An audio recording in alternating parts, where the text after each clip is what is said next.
Gloire à Dieu. Je vous salue tous, mes bien-aimés, au nom de Jésus. Vous avez une bonne équipe de musiciens.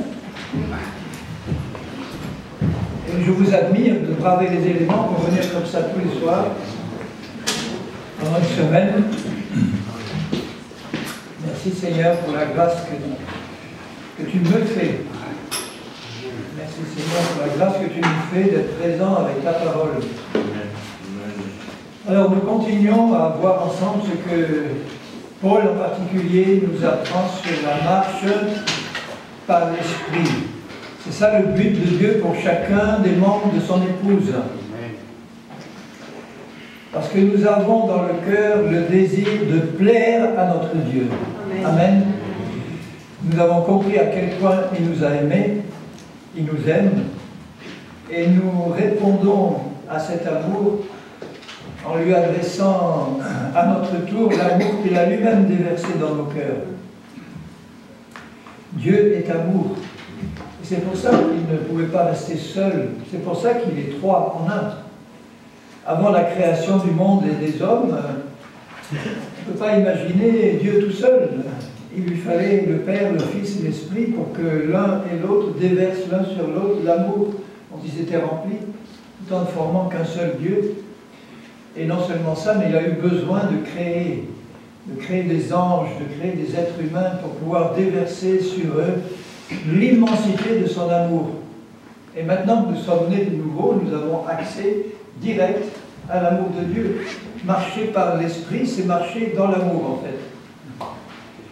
C'est baigner dans l'amour et marcher dans l'amour et par l'amour et pour l'amour. Tout ça rempli de l'amour de Dieu. Et c'est tellement différent de ce qu'on a connu avant. Quand on était pécheurs, on était sous le règne de la haine, sous l'emprise de la haine, de l'orgueil, de l'égoïsme. Et tout ça reste dans la chair. Et Dieu soit loué, il nous a fait mourir à la chair pour nous faire vivre dans le royaume du Fils de son amour. Alléluia. Ce soir, on va voir un peu plus en détail un aspect important qui consiste à étudier ce qui se passe au niveau de notre âme, ce que nous devons faire de notre âme pour l'apprendre, lui apprendre à marcher par l'Esprit, parce que notre âme n'est pas du tout habituée à ça. Rappelez-vous que notre âme, c'est notre être conscient ordinaire. Notre esprit, c'est notre être intérieur, l'homme ou la femme nouvelle que nous sommes en Christ. Celui-là ou celle-là, elle est pure, parfaite, sainte, de par la création de Dieu à notre nouvelle naissance. Et notre âme, elle arrive là chargée de péchés, de problèmes, de faux raisonnements, de mensonges. Et notre âme est entre l'esprit et le corps, entre l'esprit et le monde matériel dans lequel le corps se trouve. Il y a notre âme qui fait la jointure entre les deux. Et vous voyez que selon l'état de notre âme, la beauté de ce qu'il y a dans notre esprit a plus ou moins de mal à passer selon que notre âme est pure ou impure. Et au début, elle ne l'est pas pure. Et donc l'appel de Dieu pour nous maintenant, que nous sommes nés de nouveau en Christ, c'est de nous apprendre à sanctifier, à travailler avec lui pour sanctifier notre âme et notre corps, et notre âme en priorité. Alors je lis avec vous un passage dans la deuxième épître aux Corinthiens,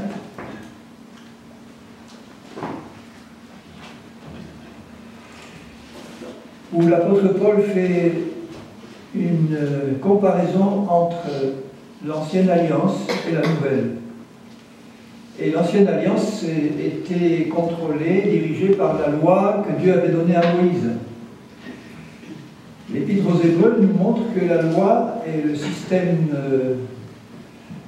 de la loi de Moïse a été aboli pour être remplacé par une nouvelle alliance dans le sang de Jésus. Mais les commandements de la loi eux-mêmes sont bons, purs et parfaits. Vous vous rappelez combien de commandements il y a dans la loi de Moïse? 613. Quelqu'un a fait le calcul de tous les commandements qui se trouvent dans le Nouveau Testament, parce que le Nouveau Testament est rempli de commandements aussi. Soyez remplis de l'esprit, faites ci, faites pas ça. C'est non seulement le sermon sur la montagne, mais tout le Nouveau Testament est rempli de commandements. Quelqu'un a calculé, il y en a 1050. Seulement la grande différence entre la manière d'observer les commandements de la loi de Moïse, qui est celle que les Juifs encore aujourd'hui font, et nous, chrétiens, c'est qu'un bon Juif pieux, religieux, qui se trouve devant les 613 commandements de la loi, il s'efforce de les apprendre, d'apprendre les commentaires des sages sur ces commandements, de les apprendre, et il s'efforce d'obéir. Et il ne peut pas. Et il le sait. Je demandais à l'un de mes amis juifs en Israël, je lui disais, David, bon, sois honnête, les commandements de la loi actuellement, est-ce que vous les respectez? Il dit, bon, déjà, on n'a plus de temple, on n'a plus de sacrifices, mais même parmi tous ceux qu'on pourrait respecter, honnêtement, non. On fait ce qu'on peut. C'est une manière de dire, on compte sur la grâce de Dieu quand même, on fait ce qu'on peut, puis le reste, ben, Seigneur... Alors que nous, chrétiens nés de nouveau, quand on voit les 1050 commandements qui sont détaillés dans le Nouveau Testament, nous ne devrions pas avoir la réaction des Juifs, c'est-à-dire de nous trouver devant ces commandements en disant « Seigneur, c'est trop dur ». C'est encore plus dur que les commandements de Moïse. Dans le sermon sur la montagne, Jésus dit « Vous avez appris qu'il a été dit aux anciens, tu aimeras tes amis et tu haïras tes ennemis, ou œil pour œil, dent pour dent. Mais moi, je vous dis, aimez vos ennemis, faites du bien à ceux qui vous persécutent, bénissez ceux qui vous maudissent. » Ah, ça c'est encore plus dur. Pour quelqu'un qui veut respecter ces commandements comme les Juifs le font pour les leurs. C'est-à-dire les écouter, les apprendre et nous efforcer d'obéir. Ça ne marche pas. Tandis que quand nous apprenons à marcher par l'Esprit, quand nous savons marcher par l'Esprit, comme Dieu a inscrit toute sa loi, toute sa parole dans notre esprit, par son esprit, nous devons savoir qu'il nous a rendus capables, par notre nouvelle nature, dans notre nouvelle nature, il nous a rendus capables d'obéir à tous ces commandements, naturellement, pourvu qu'on marche par l'Esprit. Il nous a rendus capables.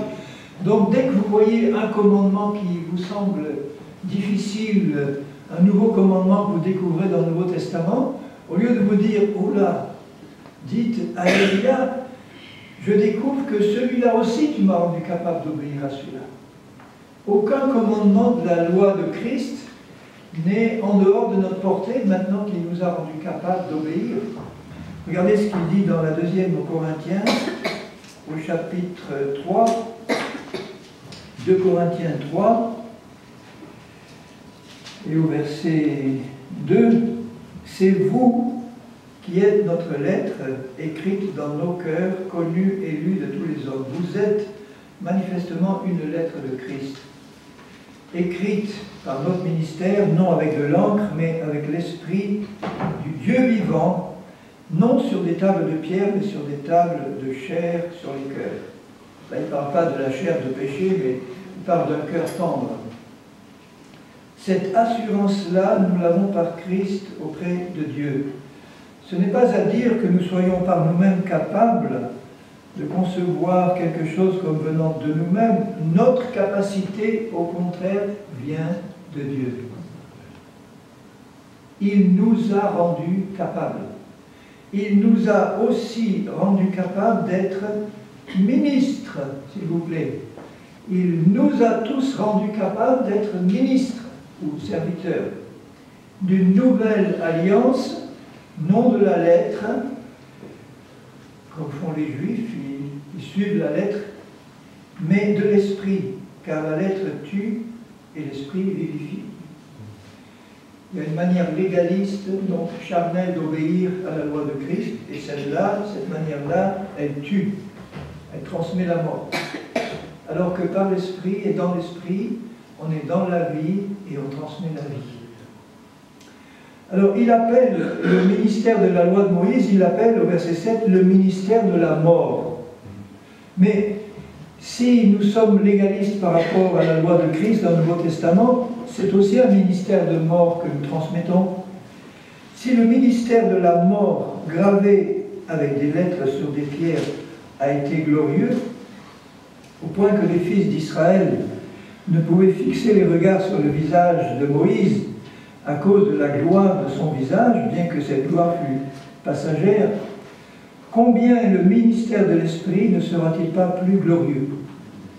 Quand nous commençons à marcher par l'Esprit, nous entrons vraiment dans la gloire de Dieu et nous répandons cette gloire autour de nous, et plus nous marchons par l'Esprit, et plus la gloire nous remplit et nous environne. C'est le ministère de la gloire. Il dit au verset 9, si le ministère de la condamnation, ça c'est le ministère de la loi ou du légalisme, le ministère de la condamnation a été autant glorieux, le ministère de la justice est de beaucoup supérieur en gloire. Marcher par l'Esprit, c'est marcher dans la justice de Dieu, puisque nous sommes justice de Dieu en Christ. Il a fait de nous des justes, des saints, des purs, des parfaits dans notre esprit régénéré. Et il nous appelle à exercer ce ministère en toute liberté, parce que là où est l'esprit, toujours est la liberté. Ayant donc cette espérance, nous usons d'une grande liberté dans l'esprit, et nous ne faisons pas comme Moïse, qui mettait un voile sur son visage pour que les fils d'Israël ne fixent pas les regards sur la fin de ce qui était passager. Il n'osait même pas regarder la gloire qui rayonnait sur le visage de Moïse, parce qu'il était rentré dans le lieu très saint pour être face à face avec Dieu. Et réaliser que maintenant le lieu très saint de Dieu, c'est notre esprit. C'est nous-mêmes. C'est nous-mêmes qui sommes le lieu très saint. C'est d'autant plus facile maintenant de venir dans la présence de Dieu quand nous sommes dans l'esprit que nous sommes le lieu très saint et Christ, Dieu, le Père, le Fils, le Saint-Esprit demeure en permanence avec nous dans ce lieu très saint. Et il nous appelle à nous approcher avec assurance, avec foi, le cœur lavé d'une eau pure et du sang de Jésus, en réalisant que dans cette justice parfaite qui est la sienne, l'accès est libre dans le lieu très saint à tout moment. Ce qui nous empêche d'entrer dans le lieu très saint, c'est un esprit de culpabilité, de condamnation, d'infériorité, parce que nous sommes encore dans la chair, nous sommes encore sous une loi de malédiction, de mort et de condamnation, une mauvaise manière de regarder la loi de Christ, de se l'imposer comme un fardeau à obéir dans la chair alors que c'est impossible. Tandis que si nous rentrons dans la dimension de l'esprit, nous réalisons qu'il nous a rendus capables de comprendre, il nous a rendus capables de croire, il nous a rendus capables d'obéir, il nous a rendus capables de marcher comme lui. La seule chose qui peut l'empêcher, c'est notre ignorance ou notre incrédulité. Le fait de ne pas oser croire ce qu'il dit que nous sommes. Parce qu'on est tellement habitué à se voir mauvais ou inférieur à cause du péché qui nous contrôlait avant, qu'on a quelquefois au début du mal à réaliser la grandeur du don que Dieu nous a fait en faisant de nous ses fils et ses filles bien-aimés qu'il admet librement maintenant en sa présence dans le lieu très saint. Grâce à la puissance du sang précieux de Jésus. Ce sang précieux de Jésus qui a été versé pour nous purifier et nous réconcilier. Béni soit Dieu pour le sang de Jésus. Mais au verset 14, ils sont devenus durs d'entendement. Il n'y a pas que les Juifs qui sont durs d'entendement. Car jusqu'à ce jour, le même voile demeure quand ils font la lecture de l'Ancien Testament, car il ne se lève pas ce voile parce que c'est en Christ que le voile disparaît. Et l'Épître aux Hébreux dit que quand Christ est mort, le voile du temple s'est déchiré et que ce voile du temple est une image de la propre chair de Jésus qui a été comme déchirée sur la croix pour nous. Et à partir du moment où ce voile terrestre a été déchiré, c'était l'indication que le voile spirituel de la chair était aussi ôté. Parce que ce qui peut nous empêcher d'entrer dans le lieu très saint, c'est le voile de la chair qui fait obstacle, qui couvre notre entendement, qui nous empêche de comprendre et qui nous empêche d'entrer. On reste à l'extérieur. Et donc on reste dans une dimension où nous servons Dieu d'une manière religieuse et légaliste, au lieu de le servir dans la merveilleuse liberté des enfants de Dieu, qui est celle de l'Esprit, et qui est déjà la nôtre, pleinement la nôtre dans l'Esprit. Jusqu'à ce jour, quand on lit Moïse, un voile est jeté dans leur cœur ou sur leur cœur, mais lorsque les cœurs se convertissent au Seigneur, le voile est ôté. Voilà, le voile est ôté. La porte est ouverte, et maintenant nous pouvons entrer librement. Vous vous rappelez ce que Jésus dit à l'église fidèle de Philadelphie, pardon, Laodicée c'est la dernière. L'église fidèle de Philadelphie lui dit, voilà, j'ai mis devant toi une porte ouverte que personne ne peut fermer. Et c'est Jésus la porte. Quand il dit la porte est ouverte, ça veut dire maintenant tu peux entrer librement parce que tu as gardé ma parole, tu as été fidèle, tu peux entrer librement à tout moment et y rester dans ma présence. C'est pour toi. Et Jésus recherche notre présence. Ça nous touche beaucoup de réaliser que Jésus cherche notre communion. Dieu a besoin de communion. Et il la recherche auprès de ceux qu'il a créés pour cela, pour être en communion avec lui, pour être un avec lui comme le Père et le Fils sont un. Et pour que nous-mêmes nous soyons un entre nous comme le Père et le Fils sont un. Et le seul moyen d'être un entre nous comme le Père et le Fils sont un, c'est d'être dans l'Esprit et de marcher par l'Esprit. Vous vous rappelez ce qu'il dit dans Jean, je finis de lire ça parce que c'est trop beau.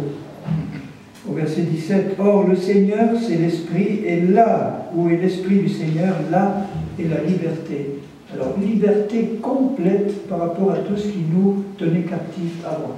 Satan, les démons, la chair, le péché, le monde. Voilà, il nous en a libérés par la mort et la résurrection.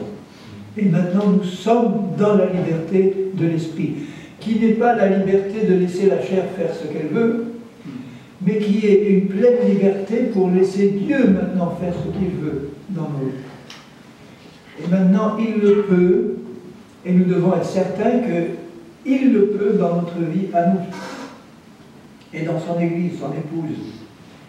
Et nous tous qui, le visage découvert, c'est notre façon de dire, nous tous qui avons compris que maintenant la chair ne nous contrôle plus, ou ne doit plus nous contrôler. Ça y est, maintenant, c'est possible, maintenant, le voile est ôté. Le visage est découvert. Maintenant, nous tous qui contemplons, encore comme dans un miroir, à l'époque le miroir c'était un métal poli, c'était pas comme les miroirs d'aujourd'hui, mais on contemple maintenant, on peut contempler la gloire de Dieu quand on marche par l'Esprit, c'est pas encore la pleine gloire comme quand on va le voir face à face, mais nous pouvons contempler la gloire du Seigneur et en la contemplant, en entrant dans cette dimension de l'Esprit, nous sommes transformés en la même image, de gloire en gloire, comme par le Seigneur l'Esprit. Là, il parle de la transformation qui se passe dans notre âme. Notre esprit, rappelez-vous, il n'a pas besoin de transformation, il est déjà dans la gloire, il est assis dans les lieux célestes en Christ. On ne peut pas être plus près de Dieu. Notre esprit est déjà dans la pleine gloire de Dieu. Il n'a pas besoin d'être transformé. Mais la vie qui est dans l'esprit a besoin de passer dans notre âme. C'est pour ça que notre âme a besoin d'être transformée. Et le seul moyen d'attaquer, de travailler à cette transformation de notre âme, c'est de passer du temps à contempler la gloire du Seigneur. Parce que nous sommes transformés par cette même gloire, par cette même image, en cette même image de gloire en gloire, par le Seigneur l'Esprit. Quand on garde des yeux fixés sur Jésus, quand on garde des yeux fixés sur sa parole, avec un cœur rempli d'amour et de reconnaissance, l'Esprit nous travaille et il nous transforme dans notre âme à l'image de la gloire que Jésus est et que nous sommes déjà dans l'Esprit.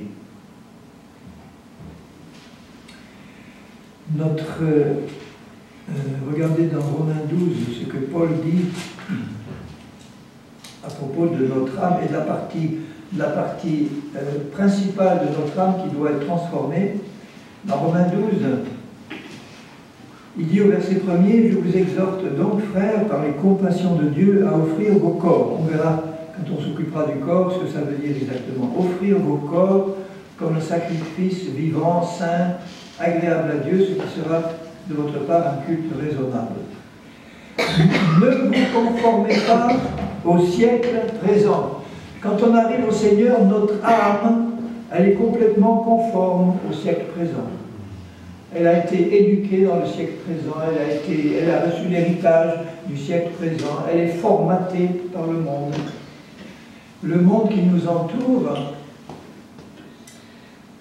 qui est coupé de Dieu, ne peut pas recevoir la révélation que Dieu voudrait lui donner, autrement qu'à par une conversion et une nouvelle naissance. Donc le monde a été obligé de se débrouiller tout seul et d'utiliser l'intelligence et l'âme que Dieu lui avait donnée. Il a de beaux restes encore, au point de vue intelligence, mais coupé de la source de vie de Dieu, l'homme a bâti un système avec son intelligence et son âme qui ne repose plus sur le Seigneur et sur sa parole. Et si vous examinez la manière dont les scientifiques, par exemple, travaillent, toute la science repose uniquement sur ce que les 5 sens disent aux savants. Ils observent, ils écoutent, ils regardent, ils analysent. Les 5 sens leur donnent des tas d'informations sur le monde qui nous entoure. Ils analysent tout ça avec leur intelligence, ils découvrent des lois, bon, et ils mettent tout ça en forme et ils construisent la science des hommes. Et cette science, elle n'est pas du tout la science de Dieu. Elle repose sur l'observation des sens. Et les sens, ils ne voient pas tout, ils ne comprennent pas tout. Je demandais à un ami qui est professeur d'université en géologie de la Terre, enfin en géologie, je lui disais, toi qui es croyant, il passe son temps dans le monde entier à aller retirer des échantillons de roches, les analyser, après il ramène ça dans son laboratoire, il calcule la durée de ces roches, combien de milliards d'années elles ont été formées, etc. Alors je lui dis, écoute, mon frère, est-ce que tu peux penser une chose, c'est que Dieu est tout-puissant, il dit, amen, Dieu est tout-puissant. Est-ce qu'il pourrait te faire apparaître là, sur la table de ton laboratoire, une roche? Il n'y avait rien, et la minute d'après, il fait apparaître une roche qui n'existait pas, qui apparaît là. Maintenant, tu prends cette roche, tu la mets dans tes appareils, tu l'analyses, et tu réalises que les appareils disent que cette roche, elle a 10 milliards d'années. Est-ce que c'est possible, ça me dit? Évidemment, c'est possible. Dieu fait ce qu'il veut.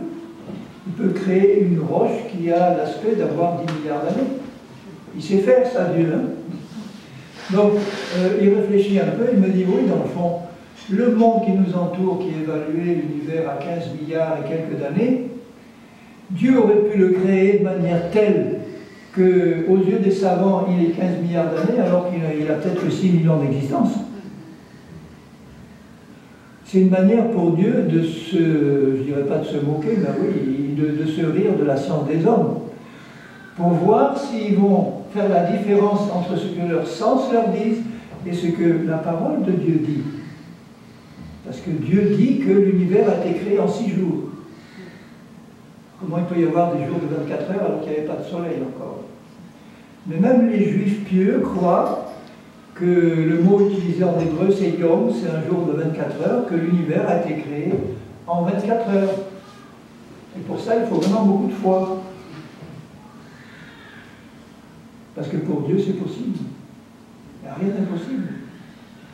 Ah oui, mais moi je crois plutôt que ces 24 heures, c'est une très longue période géologique. Oui, mais bon, qu'est-ce qui empêcherait d'avoir créé Dieu de créer tout ça en 24 heures, il y a 6000 ans? Rien. Alors, j'ai décidé de mettre ma science humaine de côté. La psychologie, par exemple, la science de l'âme, qu'est-ce qu'elle fait? Elle étudie les hommes, elle étudie leur comportement, elle voit comment ils pensent, comment ils réagissent, elle essaie d'établir des règles, des lois. Mais en fait, si vous regardez bien ce que fait la psychologie, elle s'intéresse à la science de l'âme, mais de quelle âme? Quelle âme elle étudie? L'âme des pécheurs coupés de Dieu, l'âme de ceux qui ont une vieille nature qui n'est pas encore régénérée. Donc en fait, toute la psychologie étudie le vieil homme. Et la psychologie s'intéresse à développer le moi, à le développer, à l'analyser, mais en fait, de quel moi il s'agit? C'est le moi du vieil homme. Alors, quand je me suis converti, il y avait une tentation de faire de la psychologie chrétienne. Je ne dis pas que la psychologie ne sert à rien. Sur le plan humain, elle fait des choses qui sont intéressantes, mais sur le plan humain. Par exemple, personnellement, si je me suis intéressé à la psychologie, c'est que j'avais des problèmes au niveau de mon âme. J'étais quelqu'un de timide, de coincé, j'avais du mal à parler en public, j'ai bien changé. Bon, j'étais coincé et je dois reconnaître que la psychologie m'a décoincé humainement. Mais seulement c'est dangereux de décoincer un pécheur. Il vaut mieux qu'il reste coincé. Vous avez actuellement des psychologues qui donnent des conseils complètement impies, qui disent, qui peuvent dire à une femme mariée, bon, ton mari est insupportable, c'est dur pour toi, mais trouve-toi un amant. Il y a des psychologues qui conseillent ça. Parce que ça va te libérer, ça va te donner un équilibre que tu n'as pas. Bon. Alors, en réfléchissant à ces choses, je me suis dit, Seigneur, le meilleur psychologue dans le fond, c'est toi. C'est ton esprit. Et donc, si on est rempli de l'esprit, on va forcément hériter de ta sagesse psychologique aussi. Vous regardez la manière dont Jésus s'occupe des gens autour d'eux, la manière dont il faisait, entre guillemets, les cures d'âme, dont il s'occupait des pécheurs qui l'entouraient. Vous voyez le doigté de Jésus, la tendresse de Jésus, la douceur de Jésus, la profondeur de Jésus, la sagesse, l'amour de Jésus. Alors je dis, Jésus, si je suis comme toi, je vais être un merveilleux psychologue chrétien. Je n'ai pas besoin d'utiliser la science humaine que j'ai pu acquérir pour mettre quelques versets bibliques dessus et en faire une science chrétienne. Non. Une des choses qui m'écœurait le plus, oui, je dis écœurer, après ma conversion, le Seigneur m'a parlé clairement. Il m'a dit, laisse tomber la psycho, et j'aimais beaucoup. Pourtant, il y avait des occasions par la psychologie d'ouvrir des portes pour témoigner. Quand je parlais à mes étudiants, par exemple, de la nature humaine selon la psychologie, il y avait des aspects qui pouvaient permettre de glisser des témoignages. Mais ça n'allait quand même pas très loin. Et puis comme de toute façon, je n'étais pas payé pour leur parler de Jésus, je leur disais à mon amphi, bon, je vous fais mon cours, et à la fin, ceux qui veulent rester, restez, j'ai quelque chose à vous dire. Tous restez, curieux, qu'est-ce qu'il va me dire? Et là, je leur parlais de Jésus, librement. Et ils ne se moquaient pas, ils écoutaient. Et moi, je voyais la différence que ça pouvait causer, parce que certains de mes étudiants se droguaient, avaient des problèmes sexuels, etc. Et quand, au cours d'un été, j'ai vu, on était un petit groupe dans un camp chrétien, on nous avait amené une étudiante qui était condamnée par la psychiatrie, en gros à la camisole de force ou aux médicaments à vie, et que j'ai vu en 3 jours de prière et de jeûne, cette jeune étudiante entièrement libérée, guérie et complètement rendue normale, alors que les psychiatres la condamnaient à vie. J'ai vu la différence de puissance entre ce que peut faire la psychiatrie, la psychologie et ce que peut faire le Seigneur. Et du coup, je ne pouvais pas tenir. J'ai dit, Seigneur, je ne vais quand même pas aller jusqu'à la retraite à enseigner ça, non? C'est pas possible, moi je tiens plus. Ok, bon. Alors, le Seigneur m'a dit, tu laisses tout, tu t'en vas et tu vas annoncer Jésus par la foi. Et là, j'ai été libéré. J'ai connu ce que c'est, et je connais ce que c'est que la liberté de l'esprit, gloire à Dieu. Alors, regardez ce qu'il dit maintenant, au verset 2 de Romains 12. Ne soyez pas conformés au siècle présent, Ça veut dire que l'âme que je reçois, ou dont j'ai hérité au moment où j'arrive au Seigneur, cette âme-là, elle doit être complètement rééduquée. Elle doit complètement être transformée, carrément rééduquée. Soyez transformés par le renouvellement de votre intelligence, c'est-à-dire de vos pensées, de vos raisonnements, de votre manière de penser. Tout ce qui a été formaté par le monde, oubliez-le. Et notamment tout ce qu'on apprend à faire dans le monde, c'est-à-dire à ne compter que sur nos sens et sur ce que disent nos sens. Vous allez voir un médecin, le médecin il va appliquer sa science médicale qui ne repose que sur l'observation séculaire des sens et des lois qu'ils en ont trouvées. Il va vous dire, d'après ce qu'on a observé, les symptômes qu'on voit là, ça correspond à tel type de maladie qui va évoluer, on le sait, de telle manière. Pour ça, on a un certain nombre de traitements, etc. Bon, il va donc appliquer honnêtement la science médicale qui est une science humaine, mais qui n'a rien à voir avec la science de Dieu, qui repose sur d'autres réalités. La science de Dieu repose sur le Seigneur, sur sa parole, sur son esprit, sur les lois qu'il nous révèle dans sa parole, sur les méthodes, entre guillemets, qu'il nous révèle dans sa parole. En gros, ça repose sur sa parole et sur la foi en sa parole. Et ça, dans notre âme humaine, quand on arrive au Seigneur, on n'est absolument pas habitué à faire ça. On fait reposer notre foi sur ce qu'on voit, à la Thomas. Je vois, je crois. Mais commencer à m'apprendre que je dois croire avant de voir, ça c'est la loi de Dieu. Alors ça, notre âme, elle n'est absolument pas faite pour faire ça. Il faut vraiment la rééduquer. Nous rééduquer au niveau de notre âme pour apprendre à penser autrement. Soyez transformés par le renouvellement de votre intelligence. Elle doit être de fond en comble renouvelée. Ça veut dire que toutes les constructions qui ont été faites par notre hérédité, notre éducation, ce qu'on a reçu avant, nos expériences passées, nos propres observations qu'on a pu faire, tout ça, en gros, il ne va pas rester grand-chose quand le travail de renouvellement va être fait. Regardez ce qu'il dit dans la 2e Corinthiens, 2 Corinthiens 10, au verset 3. Paul dit, si nous marchons dans la chair, ça veut dire dans ce corps mortel, nous ne combattons pas selon la chair, ça veut dire selon la puissance de péché qui habite dans notre corps et qui contrôle le monde. Cette puissance de péché contrôle le monde. Alors on ne combat plus maintenant selon ces moyens-là, humains ou charnels, car les armes avec lesquelles nous combattons ne sont pas charnelles, mais elles sont puissantes par la vertu de Dieu pour renverser les forteresses.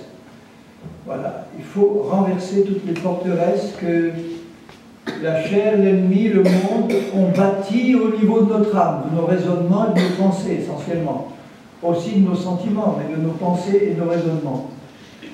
Et il dit au verset 5, nous renversons donc, qu'est-ce qui sont ces forteresses? Ce n'est pas des démons, ce n'est pas des puissances démoniaques, ce sont des raisonnements, des faux raisonnements, des mensonges. Nous renversons les raisonnements et toute hauteur humaine, charnelle, qui s'élève contre la connaissance de Dieu, et la science des hommes, c'est une grande hauteur. Si l'Église de Christ s'appuie sur la science des hommes, je ne dis pas que la science des hommes, il faut la jeter à la poubelle, parce qu'elle fait du bien, on en profite, on a des voitures, on a des machines à laver, on a des bons. Ça c'est le résultat de la science des hommes. Mais je veux dire, au niveau des solutions que Dieu a prévues dans sa parole pour nos problèmes humains, la science des hommes, elle est vraiment très limitée. Et Dieu voudrait qu'on utilise plutôt les moyens qu'il nous procure dans sa parole et par son esprit pour résoudre tous nos problèmes humains. Et pour ça, il faut renverser les forteresses, tous ces raisonnements, toute hauteur qui s'élève contre la connaissance de Dieu, parce que les hommes ont construit toutes ces forteresses parce qu'ils ne connaissaient pas Dieu. Hein, c'est la tour de Babel. Ils veulent atteindre leur propre ciel avec leur propre science. Et nous renversons tout cela et nous amenons toute pensée captive à l'obéissance de Christ. Nous amenons, ou nous devons amener, les pensées, c'est au niveau de notre âme, de nos raisonnements, toute pensée captive à l'obéissance de Christ. En bon français, toute, ça veut dire quoi? Ça veut dire toute. Pas une pensée ne doit rester au niveau de notre âme qui ne soit pas en obéissance avec la pensée de Dieu, donc avec sa parole. Beau programme, hein? Toute pensée, et il ne dit pas chasser les pensées qui se présentent, il dit amenez-les captives à l'obéissance de Christ. Ça veut dire que, bon, je suis un peu là à mon poste de pilotage, et puis je vois passer une pensée dans mon âme qui se présente à mon intelligence, une pensée, et Dieu me dit, tu l'amènes captive à l'obéissance, il faut qu'elle obéisse à Christ. Alors, pour ça, il est absolument nécessaire que je connaisse la pensée de Christ pour pouvoir capturer une mauvaise pensée. Une pensée qui n'est pas juste un mensonge. Ça ressemble un peu à ce que font à la Banque européenne ceux qui luttent contre les faux billets. Imaginez une équipe de spécialistes, de banquiers, là, qui passeraient leur temps à examiner tous les faux billets possibles qui circulent ou qui pourraient imaginer. Ils perdraient leur temps. Parce que des faux billets, il y en a en masse, ils sont en général bien imités. Alors si on passait notre temps à étudier les faux billets pour essayer de les reconnaître quand un nouveau se présenterait, on ne le reconnaîtrait pas. La meilleure façon de reconnaître immédiatement un faux billet, c'est d'être celui qui a fait le vrai. La personne qui a fabriqué le vrai billet ou qui a passé du temps à étudier le vrai billet va tout de suite reconnaître un faux, quel qu'il soit. Il n'aura pas de temps à perdre à étudier tous les faux billets qui existent. Il connaît le vrai, c'est lui qui l'a fait. Alors si on passe du temps à connaître la pensée de Dieu en méditant sa parole, en communion, en développant notre communion avec le Seigneur Jésus, qui est la vérité même, et sa parole aussi est la vérité.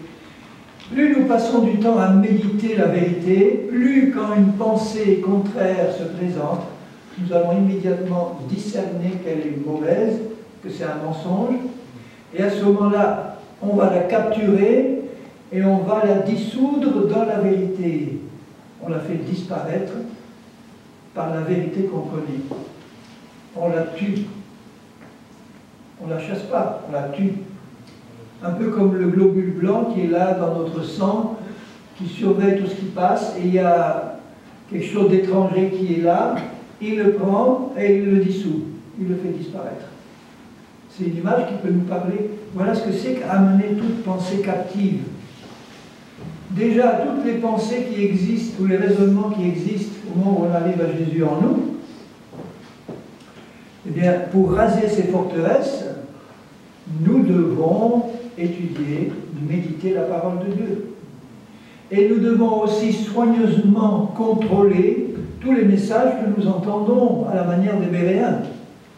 Parce qu'on vit à une époque où je vous assure que les églises où on enseigne vraiment un corps solide de vérité, elles sont rares, de plus en plus.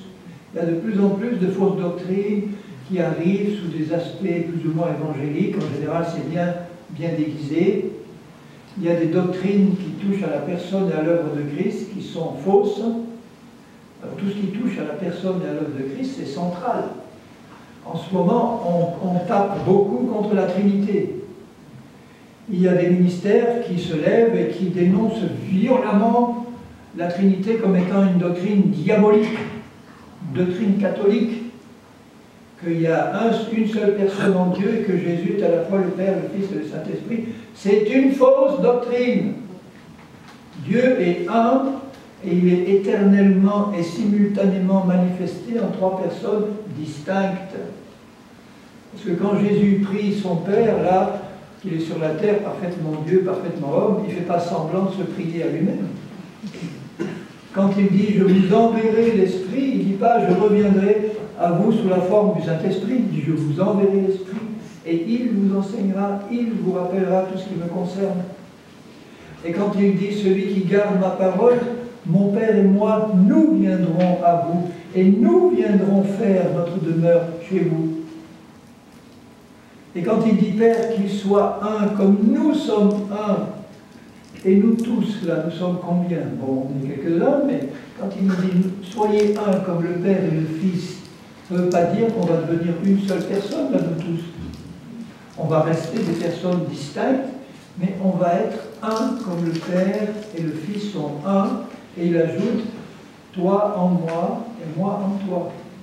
Et ça m'a fait réfléchir, ça, quand je lis cette prière de Jésus. J'ai dit « Seigneur, mon Père, qu'est-ce que ça veut dire pour nous d'être un, comme le Père et le Fils sont un, toi en moi et moi en toi ?»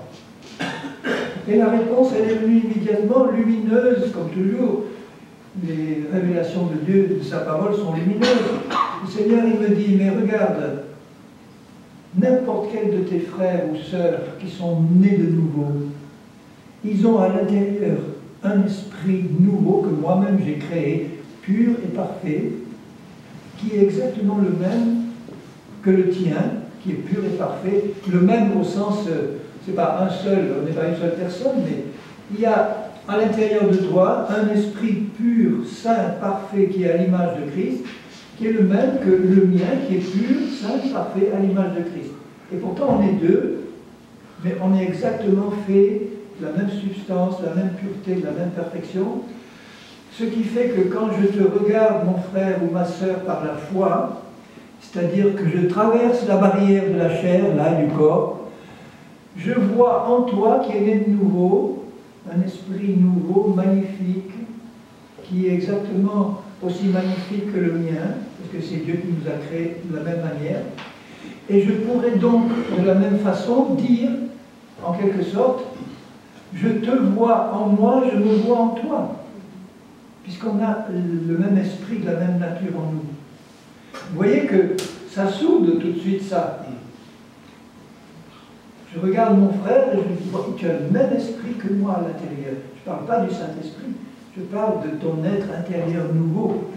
Et c'est d'autant plus merveilleux qu'on n'est pas des clones, tous comme ça, ou des marionnettes qui tous se bougent dans le même sens en même temps. Non, on garde notre individualité, on garde notre personnalité, mais c'est celle de Jésus, sous des aspects tellement différents et distincts que on n'est pas des clones identiques comme ça, on est des êtres vivants, vivant de la vie de Dieu, de même que le Fils n'est pas le clone du Père, mais Jésus a pu dire, celui qui me voit, il a vu le Père, parce que nous sommes de la même nature, nous avons le même amour, le même esprit, la même joie, la même paix, et pourtant on est deux personnes distinctes. Et on forme un seul Dieu. De même que nous sommes X personnes distinctes et on forme un seul corps. Et que dans ce corps, il y a un seul esprit, c'est le Saint-Esprit. C'est pas beau tout ça. Moi, je suis émerveillé de voir ce que Dieu a créé et ce qu'il est en train de faire dans le corps de son épouse. Il va vraiment enlever une épouse sans ride ni tache. Elle est déjà dans l'esprit. Elle est déjà sans ride ni tache dans l'esprit. Maintenant, il faut que, au niveau de mon âme, les rides et les taches disparaissent, hein, pour que tout ce qui est si beau dans l'esprit puisse passer dans mon corps, c'est-à-dire dans mon comportement, au travers de mon âme. En psychologie, on sait très bien quels sont les problèmes de communication. C'est des petits exercices que même des enfants peuvent faire. Je prenais ma classe et je les mettais en rang, et je mettais à l'oreille du premier un message clair en quelques phrases, et je lui disais transmets ça, et au dernier, quand le dernier répétait le message, c'était complètement à l'opposé de ce que moi j'avais dit au premier. À force de passer de l'un à l'autre, ça s'était coupé, rajouté, transformé, et vous comprenez comment dans une église charnelle les bruits peuvent se transmettre, hein, en passant de l'un à l'autre, on coupe, on ajoute, etc.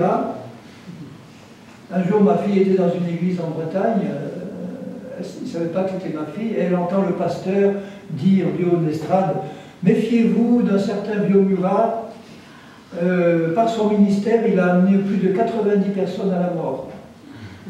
Alors ma fille, qui a du caractère, bon,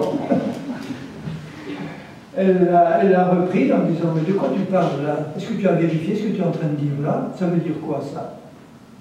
Ça, c'est des bruits qui circulent, qui courent, qui sont transformés, qui sont enjolivés. Alors, je ne vais pas passer mon temps à justifier, ni à remettre de l'ordre dans les bruits qui circulent. Hein.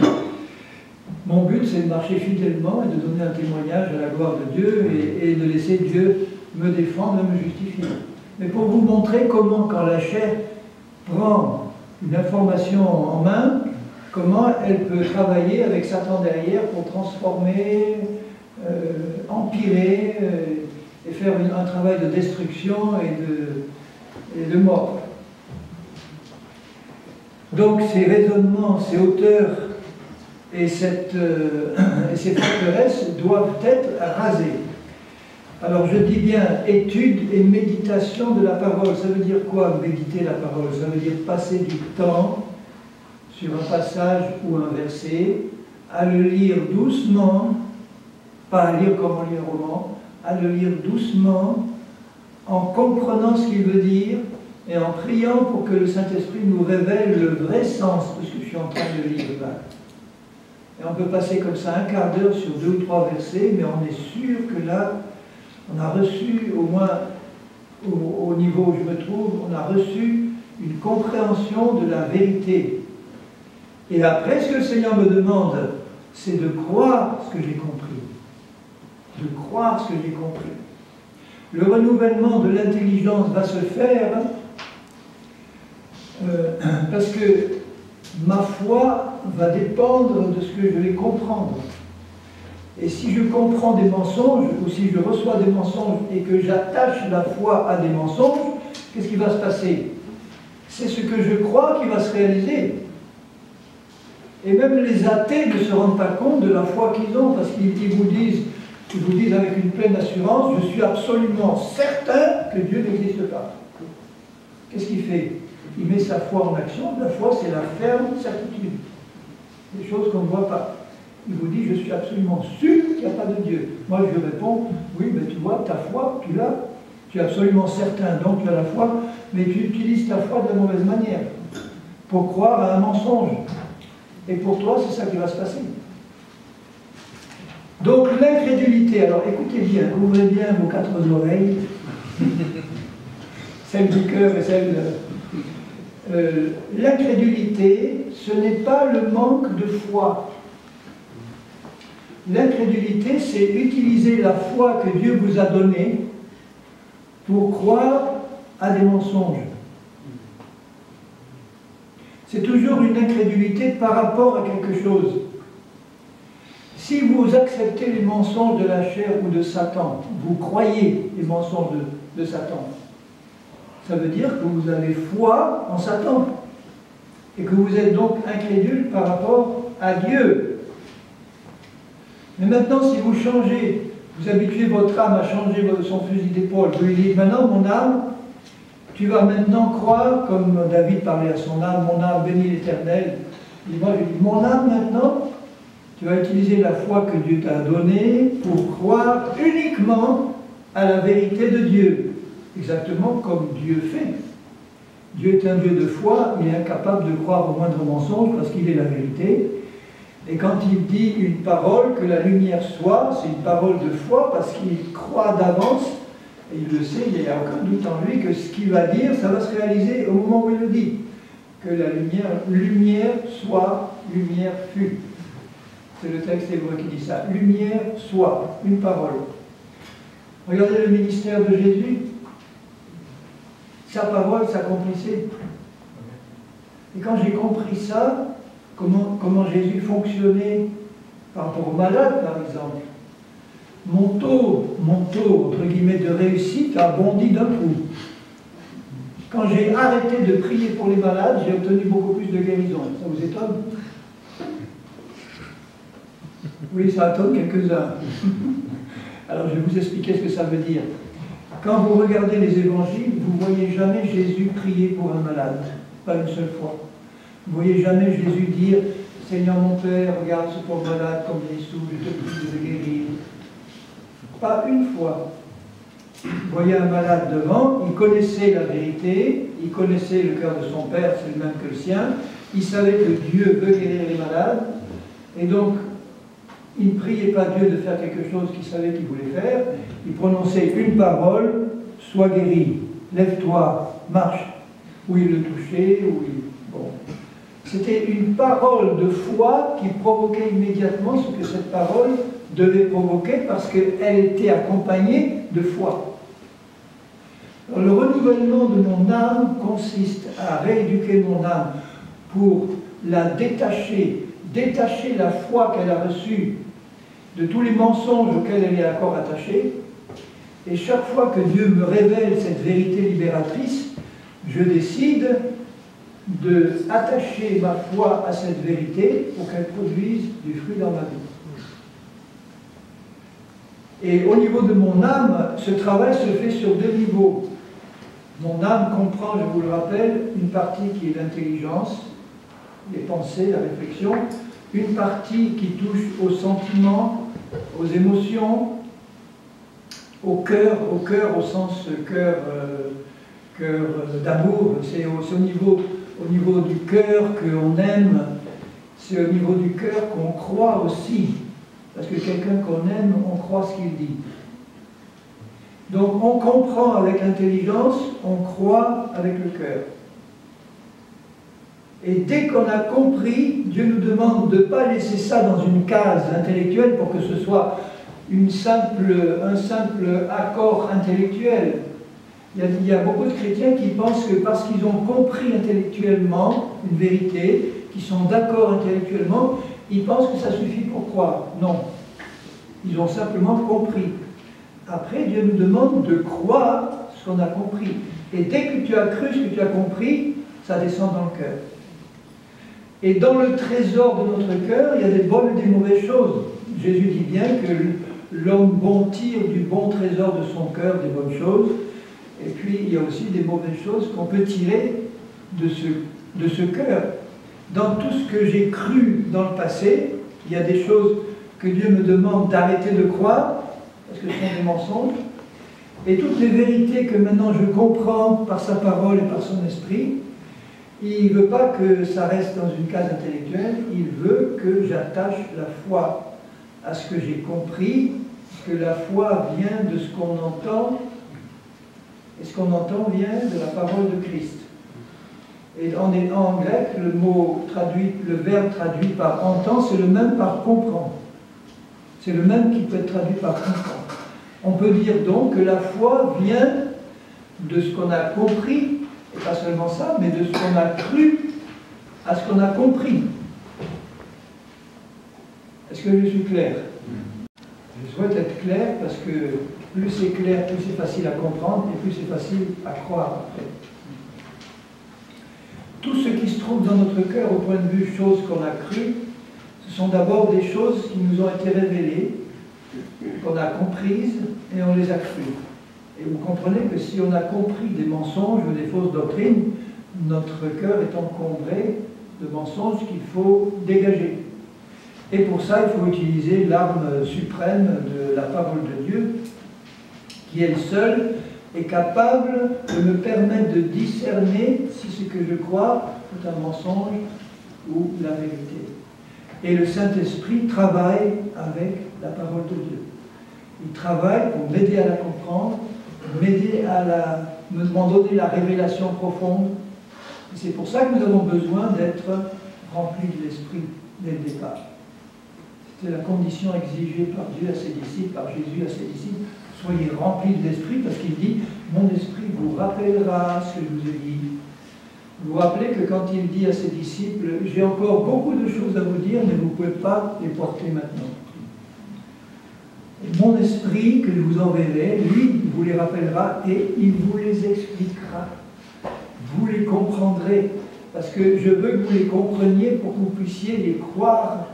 Parce que dès que vous les avez crus, à ce moment-là, dès qu'on croit une vérité, elle se réalise dans notre vie. Parce que vous l'avez cru. Regardez par exemple ce que Jésus dit dans Marc.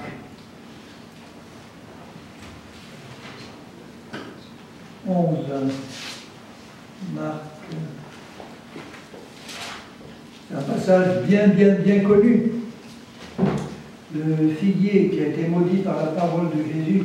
Toute parole que Jésus prononçait était une parole à laquelle était attachée une foi pure et parfaite. Il y a des doctrines qui nous parlent par exemple de la parole positive et qui disent que la parole que vous prononcez a un effet créateur. C'est faux. Ce n'est pas la parole que vous prononcez qui a un effet créateur. C'est la parole que vous prononcez à laquelle vous croyez qui a un effet créateur. Vous pouvez dire toutes les paroles que vous voulez, si vous doutez dans le cœur, il ne se passera rien. Le seul avantage, c'est qu'à force de la répéter, ça peut peut-être finir par rentrer. Mais en soi, une parole seule comme ça, si vous doutez dans le cœur, ne produira rien. Ça explique beaucoup d'échecs dans nos proclamations. Alors que si je le crois dans le cœur, de l'abondance du cœur, ma bouche va naturellement parler. Et les deux étant associés, vont produire le résultat escompté. Et c'est comme ça que je rééduque mon âme. Au lieu de lui dire, mon âme, comme tu le faisais avant, regarde tout ce qui se passe, examine les circonstances, écoute le rapport des scientifiques, écoute le rapport du médecin. Je la rééduque en disant, mon âme, écoute ce que Dieu dit, écoute le rapport du Seigneur, comprends ce qu'il a voulu dire, attache la foi que Dieu t'a donnée à ce que Dieu a dit. Et là, tu vas voir ce que tu as annoncé, Seigneur, s'accomplir dans ma vie. Le matin, en passant, verset 20, donc je suis à Marc 11, 20, les disciples virent le figuier séché. Alors dans ma version, il y a jusqu'aux racines. C'est comme ça dans la vôtre? Mais dans le texte grec, c'est pas ça, c'est virent le figuier séché depuis les racines. Normalement, quand un arbre sèche, il commence par le haut des feuilles, et ça se termine par les racines. Et là, dans le texte grec, c'est marqué qu'il était séché depuis les racines. Parce que les racines sont mortes dès que Jésus a parlé. Et après, ça c'est le processus inverse. Ça s'est étendu aux feuilles. Mais le traducteur, en voyant ça, il a dû dire oh, c'est une erreur. C'est pas comme ça que ça se fait dans la nature. Vous voyez comment le traducteur peut être influencé par son âme quand elle est influencée par le monde. Elle dit c'est pas normal ça. Donc je vais changer le texte grec et je vais mettre séché jusqu'aux racines. Voilà, là c'est bon. Mais non, c'est pas bon. C'est pas ça que je lui ai dit.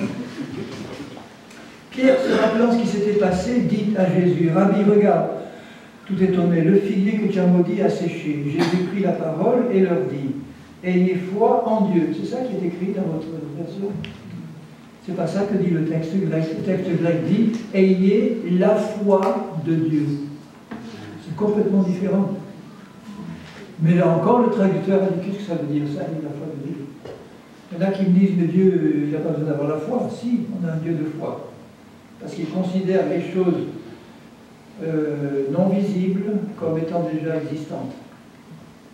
Ayez la foi de Dieu, ça veut dire utilisez votre foi pour croire uniquement à la vérité que vous prononcez là. Je vous le dis en vérité, si quelqu'un dit à cette montagne, ôte-toi de là et jette-toi dans la mer, et s'il ne doute pas dans son cœur, vous voyez que le processus de renouvellement de mon âme est super important déjà pour modifier dans mes pensées tout ce que j'ai pu comprendre à tort, de manière à ce que dans mes pensées, mes raisonnements soient en accord avec la parole de Dieu. Et pour ça, il faut la méditer, y revenir. Et ensuite, utiliser la foi que Dieu m'a donnée pour croire ce que j'ai compris en accord avec la parole. À ce moment-là, tout ce que je vais dire et prononcer avec cette foi dans le cœur va produire l'effet que cette parole doit produire. Pour toutes les promesses de Dieu, c'est la même chose. Et là, je vous garantis que mon âme devient un instrument puissant cette fois. Et mon corps est associé puisque la parole aussi agit. S'il dit à cette montagne haute, et s'il ne doute pas dans son cœur, mais croit dans le cœur que ce qu'il dit arrive, il le verra s'accomplir. Et ça, c'est complètement à l'opposé de ce que le monde fait. Le monde ne marche pas comme ça. Il regarde d'abord l'extérieur, les lois visibles, il en tire des lois humaines, il croit à ces lois-là, d'accord, et il va prononcer quelque chose qui correspond à la loi qu'il a découverte, mais pas du tout à la loi de Dieu. C'est pourquoi je vous dis, tout ce que vous demanderez en priant, croyez que vous l'avez déjà reçu, et vous le verrez s'accomplir. Et lorsque vous êtes debout faisant votre prière, si vous avez quelque chose contre quelqu'un, pardonnez. Il ne faut pas l'oublier, ça aussi. La marche par l'esprit, je disais tout à l'heure, c'est une marche dans l'amour. Parce que Dieu est amour et son esprit est amour.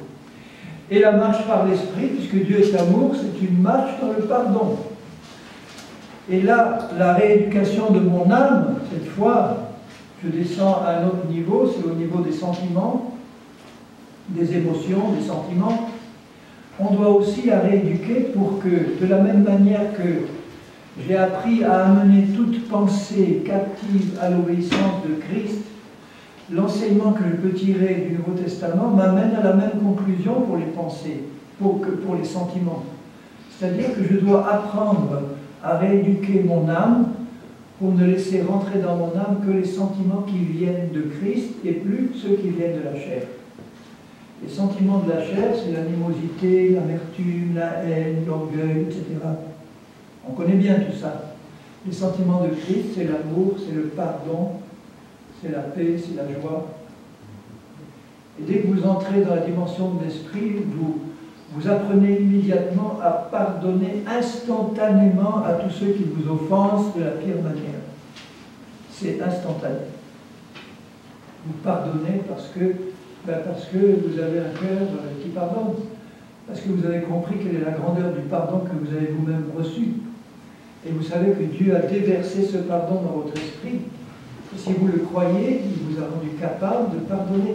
Je connais des chrétiens qui me disent en me regardant bien en face, je ne peux pas pardonner, en général c'est le mari ou l'épouse ou quelqu'un de proche, je ne peux pas pardonner, tu ne peux pas imaginer ce qu'il ou elle m'a fait subir. Et quand il m'en donne le détail, mes cheveux se hérissent effectivement, parce que quand on voit certains traitements que les hommes peuvent s'infliger les uns aux autres, c'est épouvantable. Alors je l'amène sur le terrain de la foi et de la nouvelle naissance, et je lui dis, mon frère, ma sœur, mais réalise qu'il t'a rendu capable d'avoir part à l'héritage des saints dans la lumière. Et dans cet héritage, il y a une réserve infinie de pardon pour tous, qui t'est donnée par Dieu. Puise dans cette réserve, décide de pardonner par la foi, comme Dieu t'a pardonné, et tu verras, Dieu te donnera les sentiments après. Il ne dépend pas de ce que tu peux ressentir dans ton âme. Elle est très trompeuse, ton âme. Elle te fait ressentir des sentiments de haine, d'animosité, et parce que tu les acceptes, tu te dis, ah ben je suis incapable de pardonner. Non, marche par la foi. Dis à ton âme, tu vas marcher par la foi, tu entends? Dieu ordonne de pardonner. Donc c'est qu'il t'a rendu capable de pardonner. Il m'a rendu capable de pardonner. Et je décide de pardonner. Je décide d'aimer. Comment on décide d'aimer? On ne peut pas. Ça ne décide pas d'aimer. Si, aimer. C'est un ordre. Et Dieu ne donne pas des ordres que nous serions incapables de respecter. Il nous ordonne d'aimer parce qu'il nous a créé amour. Il a donné une nouvelle nature qui est amour, qui est joie, qui est paix, qui est sainteté. Et dans la mesure où tu le comprends avec ton intelligence et tu le crois dans ton cœur, la parole que tu vas dire là pour pardonner ou aimer quelqu'un, elle va sortir de ton cœur et elle va être remplie de la foi de Dieu. Et tu vas voir sortir l'amour pour tes pires ennemis ou ceux qui étaient tes pires ennemis, naturellement de ton cœur nouveau que Dieu t'a donné. C'est merveilleux. Combien de couples ont besoin de vivre ça? J'aime bien faire des séminaires de couple, on en a fait un récemment. Et à la fin, je leur ai dit, comme exercice pratique, maintenant vous avez bien compris mes frères et sœurs, alors avant de se quitter, on va faire quelque chose, on a 1 heure devant nous là. Ah ben, tous les couples qui sont là, je vais vous proposer ceci, vous vous tournez vers votre conjoint et du fond de votre cœur, vous allez le bénir. Voilà, faites ça simplement, vous allez le bénir. Et vous allez voir comment Dieu va vous faire sortir de votre cœur, là, parce que vous êtes dans la foi maintenant, toutes sortes de bénédictions que vous allez déverser sur votre conjoint. Ça a été un moment merveilleux. Il ne s'arrêtait plus. On a besoin. Je disais à mon épouse, quand je l'avais encore, parce qu'elle est partie vers le Seigneur, je sais où elle est, mais je lui disais tous les jours, et pas une seule fois, je t'aime. Entre frères et sœurs, c'est bon de se le dire aussi. Pas de manière, bon oui je t'aime, non, mais de savoir que Dieu a mis dans nos cœurs cette infinie réserve de son amour par sa présence et son esprit. Et on a besoin, je sens le besoin de déverser cet amour-là. Quand je suis arrivé dans ma nouvelle église à Beausoleil, un des premiers messages que je leur ai dit, je dis « Mes chéris d'amour, je vous aime ». Je dis « Bon ben, vous n'avez pas l'habitude d'entendre un pasteur parler comme ça, mais ça sortait de mon cœur, vraiment. Je vous aime, là, je sens l'amour de Dieu, là, qui se déverse sur vous, de mon cœur. Je dis, Seigneur, donne-moi des paroles qui vont leur faire du bien, donne-moi quelque chose qui va les aider, les bénir, les édifier. Et si, ça c'est l'amour de Christ. L'amour humain, il est là, et il dit, bon, je veux bien t'aimer, mais fais-moi du bien. Ou bien j'attends que tu me fasses du bien. Imaginez une assemblée où chacun attend que les autres lui font du bien. Lui fassent du bien. Qu'est-ce qui va se passer? Rien. Vous allez passer du temps à attendre. Alors que vous arrivez en disant, Seigneur, j'ai mon cœur qui déborde d'amour, alors eh bien, Seigneur, donne-moi plein d'occasions de manifester cet amour à mes frères et sœurs. Si nous tous nous faisons ça, on va passer un moment merveilleux où on va déverser les uns sur les autres une forme, une manifestation de l'amour de Christ. En tout cas, même si on ne dit rien ou on ne fait rien, la bonne odeur d'amour de Christ va se déverser sur les autres et on va le sentir. J'arrive quelquefois dans des maisons ou dans des familles, ils me reçoivent avec un grand sourire, mais je sens à couper au couteau la haine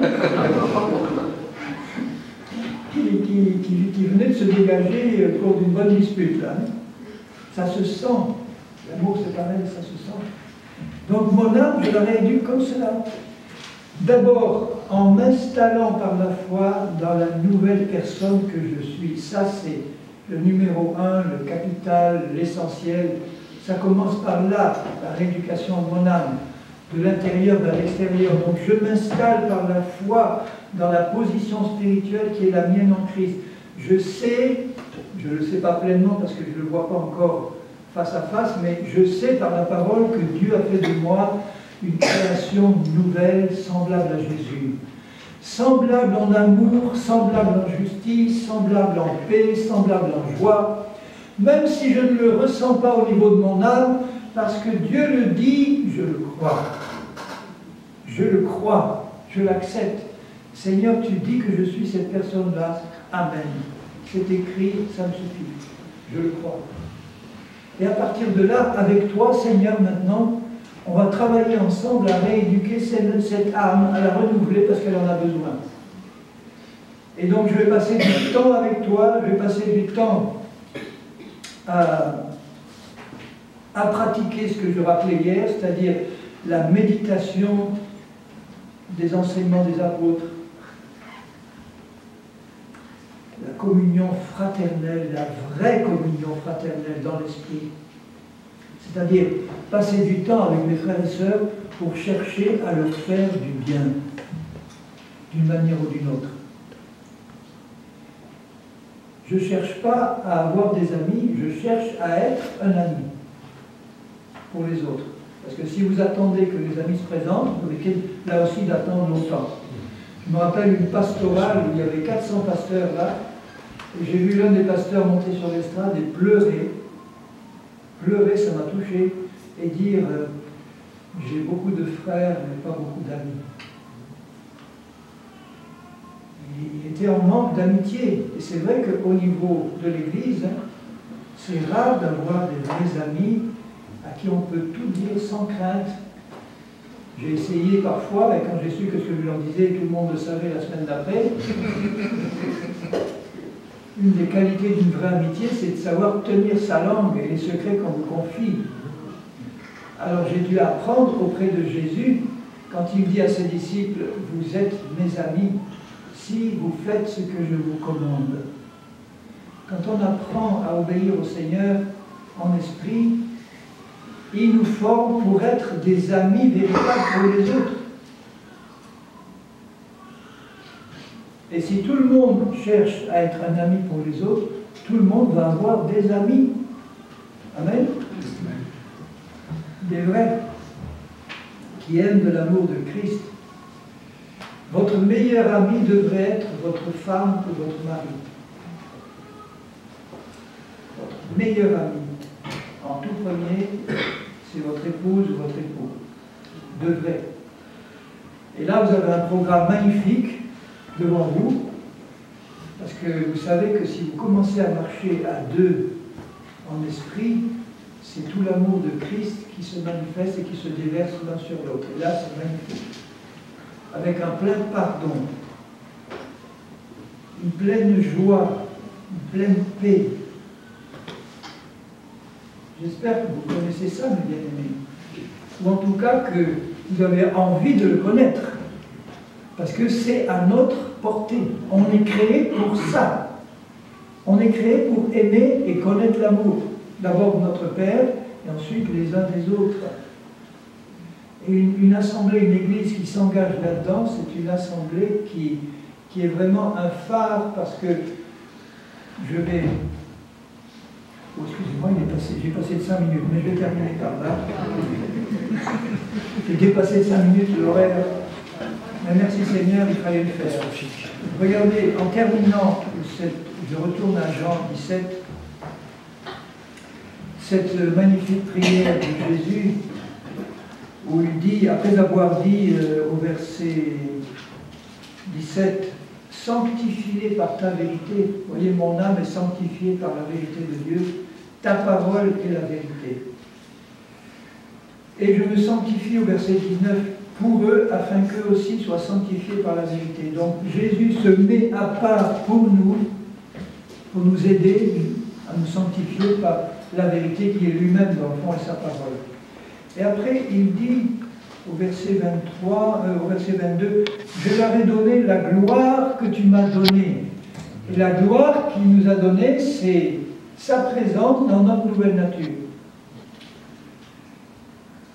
Afin qu'ils soient un, comme nous sommes un, moi en eux et toi en moi, afin qu'ils soient parfaitement un dans cet amour, et que le monde, alors écoutez bien ce qu'il dit, et que le monde connaisse, ça veut dire palpe, touche, une réalité, que tu m'as envoyé et que tu les as aimés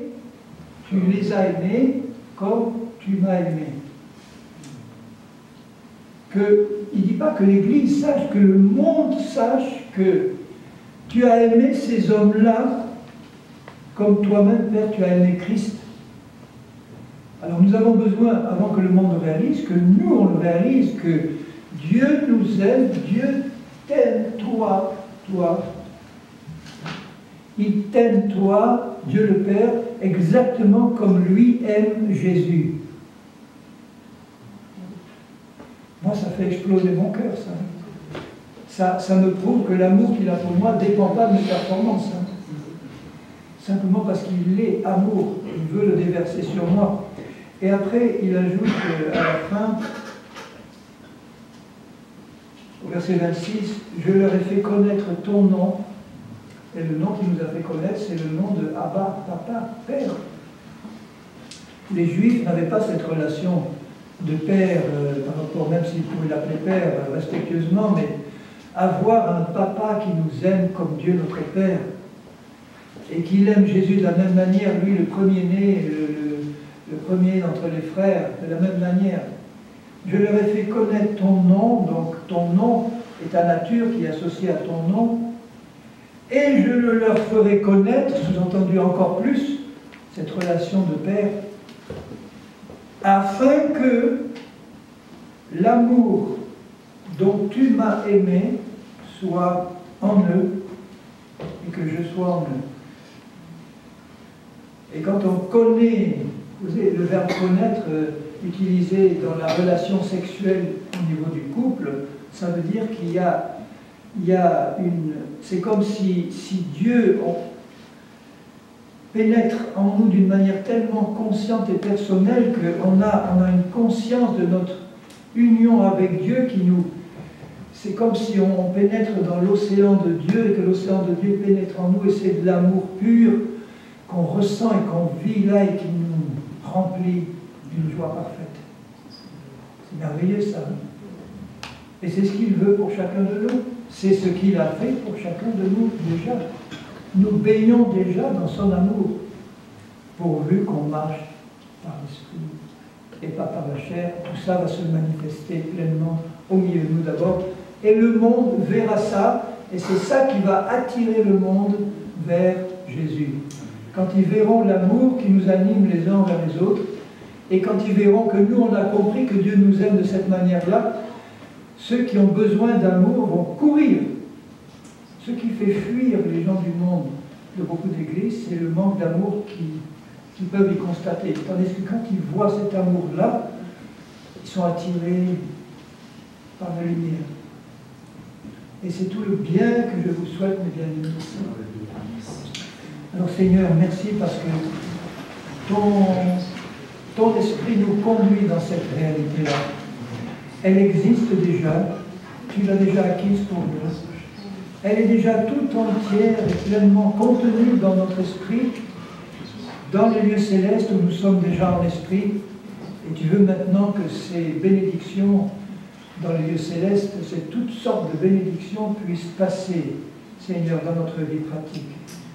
Remplir notre âme qui a été si souvent torturée, tourmentée, déchirée par les mensonges de l'ennemi, et que notre âme puisse être remplie, Seigneur, de tes sentiments, de ton amour et de tes pensées, pour qu'on puisse y attacher la foi, et que tout ça se manifeste dans notre corps, dans notre bouche, dans notre comportement, et que vraiment ta gloire soit pleinement manifestée en nous et au milieu de nous. Seigneur, c'est ma prière pour tous ces bien-aimés ici, c'est ma prière pour ton peuple, Seigneur, partout. Et je sais que c'est aussi ton désir, et nous savons que c'est ta volonté. Et nous t'en rendons tous gloire encore ce soir. Nous te rendons gloire, Seigneur Jésus, parce que tu as accompli une œuvre magnifique. Je suis sans cesse étonné, le mot est trop faible, mais je suis sans cesse abasourdi, étonné de voir la magnificence de ton intelligence, de ta sagesse, de ta gloire, et que tu as bien voulu nous y associer, nous y faire entrer, et nous y garder pour l'éternité. Merci Seigneur. Sois éternellement béni au nom de Jésus-Christ. Amen. Alors, passez une excellente nuit. Si quelqu'un voulait une prière individuelle, rappelez-vous, je suis toujours disponible. Avant d'attendre demain, rappelez-vous, on va consacrer un moment pour prier pour les malades.